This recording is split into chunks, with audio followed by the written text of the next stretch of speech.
HTML ટ્યુટોરિયલનો આ 24મો પાઠ છે. આજના વિડીયોમાં આપણે ફોર્મ ટેગ વિશે જોવાનું છે. ફોર્મ કોને કહેવાય, બરાબર? તો આપણે એક સિમ્પલ આપણે જે એક ફોર્મ ફેસબુકનું ફોર્મ આ ફોર્મ કહેવાય, બરાબર? જેની અંદર આપણને ઇનપુટ ફિલ્ડ આપેલા, એટલે કે યુઝરને કંઈક એન્ટર કરવાનું, બરાબર? આપણે કંઈક આમાં નાખવાનું, બરાબર? તો આ ફોર્મ કહેવાનું એક પ્રકારનું. આ બટન આવેલા એ આપણે ફોર્મ ટેગની અંદર જ આવે બટન, બરાબર? આપણે એક બીજું પણ ફોર્મ જોઈએ. આ પણ એક ફોર્મ જ છે. આ બધા એના ઇનપુટ ફિલ્ડ. તો ચાલો આપણે આનું પ્રેક્ટિકલ સ્ટાર્ટ કરીએ, બરાબર? ફોર્મ બનાવવા માટે આપણે HTML માં ફોર્મ ટેગ આવે, બરાબર? ફોર્મ સ્ટાર્ટ કરીને ફોર્મ ઓવર, બરાબર? એની અંદર આપણે એટ્રીબ્યુટ આવે મેથડ કરીને. મેથડ અત્યારે આની કઈ જરૂર નથી, પણ તમને ખ્યાલ આવે એટલે લઈ લો. મેથડ એમાં આપણે બે મેથડ આવે, એક ગેટ મેથડ અને એક પોસ્ટ મેથડ. ગેટ મેથડ કોને કહેવાય, પોસ્ટ મેથડ કોને કહેવાય, એ જે આપણે PHP સ્ટાર્ટ કરશું ત્યારે વિગતવાર સમજશું, બરાબર? ગેટ મેથડ ને પોસ્ટ મેથડ અત્યારે કઈ જરૂર છે નહીં. એમાં એક એક્શન પણ આવે, બરાબર? એ પણ જ્યારે આપણે PHP સ્ટાર્ટ કરશું ત્યારે એક્શન વિશે પૂરેપૂરો ખ્યાલ લઈ લઈશું. એક્શન થી શું થાય, બરાબર? ફોર્મ ટેગ તો લીધો. હવે ફોર્મ ટેગ ની અંદર એની અંદર આપણે એક લેબલ કરી નાખવું, બરાબર? લેબલ છે એના માટે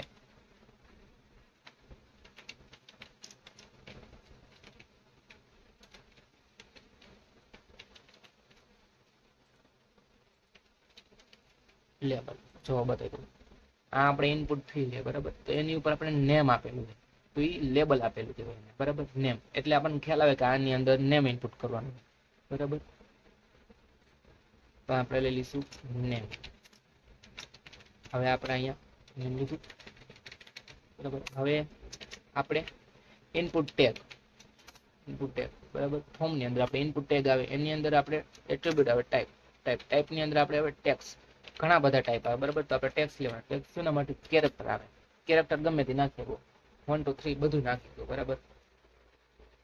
વેરકેર, બરાબર? MySQL માં આવે ને જે ટાઈપ આવે ને એ રીતના વેરકેર, બરાબર? એ તમે જેમ આગળ આપણે બનાવતા જઈશું વિડીયો, આગળ કોર્સ આગળ આવશે એ પ્રમાણે આપણને ખબર પડશે કેવી રીતના બધું આવે. ટેક્સ લઈ લીધું. હવે આપણે એની અંદર એક આઈડી લઈ લઈએ, એક નેમ લઈ લો. નેમ જરૂરી, બરાબર?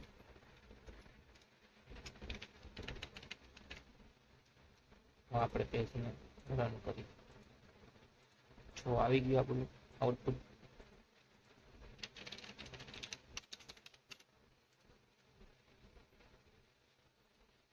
હવે આપણે આઈડી શેના માટે લીધું હતું, તો કે આપણે લેબલની અંદર 4 આપવાનું. 4 શેના માટે? એની અંદર આપણે નેમ આપી દઈએ, નેમ. હવે આ નેમ રહ્યું આપણે આઈડીમાં પેસ્ટ કરી દો. આ શું કામ કર્યું? તો જો પેજને રિફ્રેશ કરી. હવે આપણે આના પર ક્લિક કરશું એટલે જો ફોકસ આવે આછું એમાંથી ઘાટું થઈ જાય. તો હવે આપણને કેમ ખબર પડે કે આ નેમનું જ બોક્સ છે? તો આના ઉપર આપણે ક્લિક કરી એટલે જો ઘાટું થઈ ગયું. તો આપણને હવે ખ્યાલ આવ્યો કે આ નેમનું બોક્સ છે, એટલે કે આપણે આની અંદર નેમ જ એન્ટર કરવાનું, બરાબર? એના માટે આપણે 4 ને આઈડી આપવું જરૂરી, બરાબર? એટલે ખ્યાલ આવે. હવે આપણે બે બ્રેક ટેગ લઈ લઈએ, બરાબર? એટલે કે આપણે નીચે આપણે આઉટપુટ આપણે બીજું ઇનપુટ ટેગ નીચે લખવાનું, બરાબર? આને જ કોપી કરી લઈએ, નેમ વાળાનો છે. હવે આપણે પાસવર્ડ આપી દઈએ, બરાબર? અહીંયા પાસ આપી દઈએ નેમમાં, અહીંયા આઈડીમાં પાસ આપી દઈએ.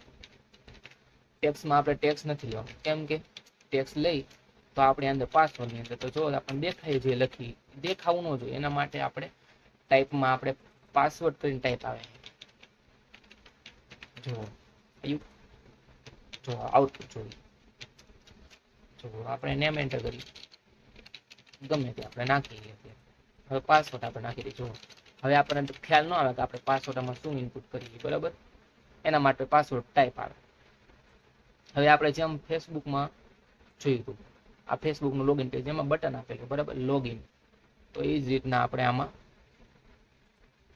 ઇનપુટ ટેગ જ આવે, બરાબર? ઇનપુટ ટેગમાં જ આવે.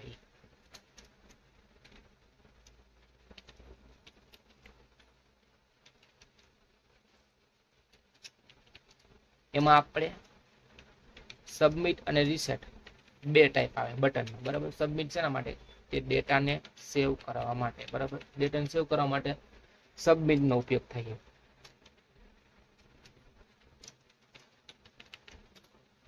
નેમ આપવું અહીંયા પણ જરૂર છે, આપણે અત્યારે કામ ન આવે. જ્યારે PHP સ્ટાર્ટ કરશું ત્યારે નેમની ખૂબ જ જરૂર પડશે. પેજને રિફ્રેશ કરીએ. જો આપણું સબમિટ આવી ગયું. હવે આપણે સબમિટ લખેલું છે, આપણે સબમિટ ન જોતું હોય તેના બદલે સેવ લખેલું જોતું હોય તો અહીંયા આપણે વેલ્યુ લઈ લેવાનું. વેલ્યુની અંદર આપણે સેવ લખી નાખવાનું. તો કે ભાઈ સેવ આવી ગયું. જે નામ આપો એ આવી જાય. સબમિટ. હવે આપણે ટાઈપ બટનમાં જોઈએ, ટાઈપમાં સબમિટ. હવે એ જ રીતના આપણે એક રીસેટ આવે, રીસેટ ટાઈપ આવે બટનમાં, બરાબર. રીસેટ અહીંયા આપી દઈએ, અહીંયા આપી દો કેન્સલ, તમને જે ઠીક લાગે, બરાબર. હવે તો કે ભાઈ આ તો આપણે સબમિટ આપ્યું, તો રીસેટનું કામ શું? કે આ ડેટા આપણે ઇનપુટ કર્યો, તો હવે આપણે રીસેટ અથવા આપણે કેન્સલ નામ લખીએ, એના પર ક્લિક કરીએ એટલે ડેટા પાછો બધો આપમેળે જતો રહે. જો થઈ ગયો, રેડી.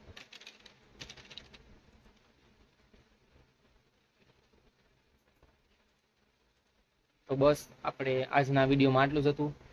આના પછીના વિડીયોમાં આપણે રેડિયો બટન, ચેકબોક્સ અને ડ્રોપ ડાઉન લિસ્ટ જોશું, બરાબર.